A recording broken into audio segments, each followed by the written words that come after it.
सियालकोट से भी कप्तान के खिलाड़ी वजीराबाद के लिए गाड़ियों की बजाय मोटरसाइकिलों पर रवाना हो रहे हैं ताकि जल्द से जल्द अपने कप्तान के पास पहुंचा जाए। तहरीक इंसाफ के कारकुनान और रहनुमाओं की अपने लीडर से मोहब्बत और इज़हार यकजहती के हवाले से मजीद हम जान लेते हैं। नदीम मतगौरी हमारे नुमाइंदे साथ मौजूद हैं। नदीम, बताइएगा यहाँ क्या माहौल है इस वक्त?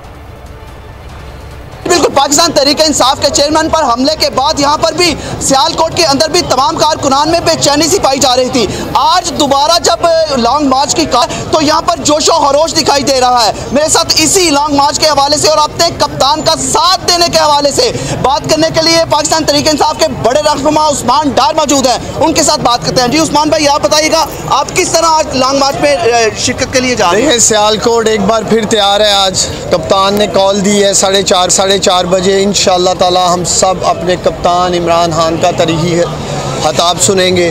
और सियालकोट ने हमेशा इमरान खान की कॉल पर जहाँ भी हमारे लीडर ने हमें पुकारा है, मुझे फ़ख्र है पाकिस्तान तहरीक इंसाफ सियालकोट के कारकुनान पे, इंसाफ यूथ विंग पे, ISF पे, ILF पे, मिनॉरिटी विंग पे, लेबर विंग पे, मदर बॉडी के तंजीमी ओहदेदारान सब माशाल्लाह मिलकर अपने लीडर की कॉल पर एक बार फिर वजीराबाद जा रहे हैं और उसी जगह खड़े होकर इन चोरों, डाकुओं, लुटेरों और कातलों को पैगाम देंगे कि खड़े हैं अपने लीडर इमरान खान के साथ उसी जगह जहां हमारे लीडर इमरान खान पर कातलाना हमला। ये बताइएगा।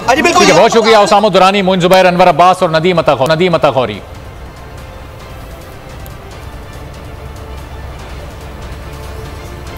सियालकोट के मनाजिर आप देख रहे थे जहां उस्मान डार पाकिस्तान तहरीक इंसाफ के दीगर कारकुनान के हमरा वजीराबाद के लिए निकल रहे थे। वजीराबाद वो मकाम है जहां से आज इस लॉन्ग मार्च का दोबारा आगाज होना है और वहां पर बड़ी तादाद में कारकुनान पहुंच चुके और लीडरशिप भी मौजूद है।